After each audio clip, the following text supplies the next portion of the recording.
যেই দেশে বাপ বেটা মিলে একটা বাচ্চা মেয়েকে ধর্ষণ করে, সেই দেশে আবার ভালো সমাজ আশা করেন কিভাবে?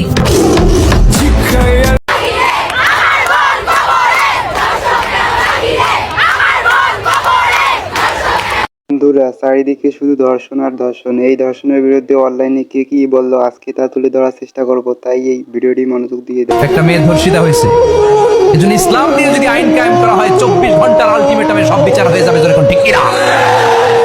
আর কোন ধর্ষক বাংলার জমিনে জন্মাতো না, চিল্লায় বলো ঠিক কিনা?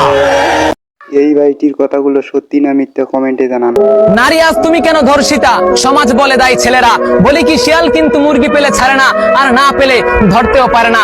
ঠিক তুমি নারী ও মুরগির মতোই, যত গোপন থাকবা তত তুমি হেফাজত থাকবা, আর যত তুমি নিজেকে প্রকাশ করবা, যত তুমি নিজেকে বেপরদায় রাখবা, ততই তুমি পুরুষ নামক শিয়ালের কাছে ধর্ষিতা হবা। 8 বছরের শিশুটা যেখানে নিরাপদ না, আমার মতো 18 বছর মেয়েকে কিভাবে নিরাপদ থাকবো? বন্ধুরা, ইসলামিক দৃষ্টিকোণ থেকে ধর্ষকের শাস্তি কেমন চলুন দেখিনি। ধর্ষকের কোনো ধর্ম নাই। সে হিন্দু, মুসলিম নাকি বৌদ্ধ, খ্রিস্টান না আলেম জালেম, এগুলো ধর্ম দেখার সময় নাই। আল্লাহ পাক বলেছেন তার রাসূলের মাধ্যমে ধর্ষণ হলেই প্রকাশ্যে মৃত্যুদণ্ড দিয়ে দিবে, যাই হোক সে যাই হোক। বাবা এখন মেয়েদের রেপ করতেছে, বোরখাপরা মেয়েরা রেপ হচ্ছে, মেয়েরা কোথায় নিরাপদ তাহলে? আমি নিরাপদভাবে থাকতে চাই, আমি বাঁচতে চাই। একজন ধর্ষককে অবশ্যই তার পুরুষাঙ্গ কেটে দেওয়া উচিত। ধর্ষণের বিরুদ্ধে ওমরান ফায়ার কি কথা বলে মনোযোগ দিয়ে শুনুন এবং একমত হলে কমেন্টে জানান।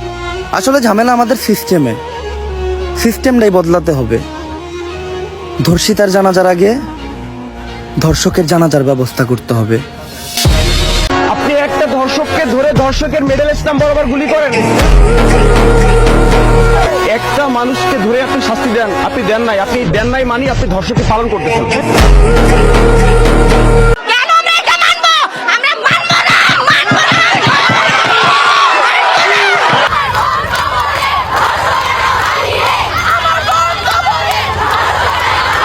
ধর্ষণের বিরুদ্ধে এই আপুটি কি কথা বলে মনোযোগ দিয়ে শুনুন এবং একমত হলে কমেন্টে জানান। যদি ধর্ষণকারীকে খুন করতে হয় তাহলে ডাক দেশ বোন, বিনামূল্যে খুন করে দিব। আমি একটা মেয়ে হয়ে বলতেছি, বিসমিল্লাহ দিয়া শুরু করমু, আলহামদুলিল্লাহ দিয়া শেষ করমু। হাতে চুরি না, ছুরি ধর, ধর্ষণকারীকে রাস্তায় রাস্তায় জবাই কর। ধর্ষকের শাস্তি নিয়ে এই আপুটি কি কথা বলে মনোযোগ দিয়ে শুনুন এবং একমত হলে কমেন্টে জানান। ধর্ষকদের একটাই শাস্তি, রাস্তায় ফেলে পুরুষাঙ্গ কেটে দেন, এরপর ঘাট থেকে কল্লা ফলাই দেন। এমন শাস্তি 10 জন ধর্ষককারীকে প্রদান করুন, এরপর দেখবেন কাউকে ধর্ষণের চিন্তা মাথায় আসার আগে সবার হাত পা কাঁপবে। সর্বোচ্চ চেষ্টা করার পরেও আসিয়া আর নেই। 8 বছরের আসিয়া না ফেরার দেশে চলে গেল। সবাই আসিয়ার জন্য দোয়া করবেন।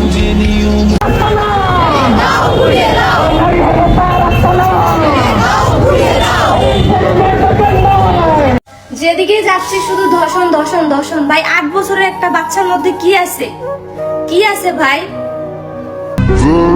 বোন, ঘর থেকে বের হইস না। যে দেশে 2 দিনে 75টা দর্শন হয়, সে দেশে ওরা তোকেও ছাড় দিবে না। ভিডিওটির এই পর্যায়ে কিছু কথা বলতে চাই যে যারা এখনো পর্যন্ত আমাদের চ্যানেলটি সাবস্ক্রাইব করেনি তাড়াতাড়ি সাবস্ক্রাইব করুন। পুরুষ তুমি নারীর গর্ভে জন্মগ্রহণ করে নারীর ইজ্জত নিয়ে টানাটানি করো। ওহে পুরুষ, তুমি ভুলে যেও না, আল্লাহ ছাড় দেয় কিন্তু ছেড়ে দেয় না। নারী তুমি অস্ত্র ধরো, নিজেকে রক্ষা করো। ধর্ষক তোমার দিকে চোখ দেওয়ার আগে তুলে ফেলো সেই চোখ। প্রমাণ করো তুমি সাহসী নবীজির সাহসী উম্মত।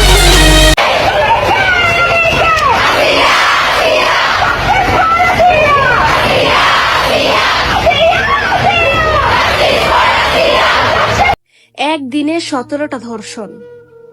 মানুষ কেমন জানি পশুর থেকে অদম হয়ে গেছে গা।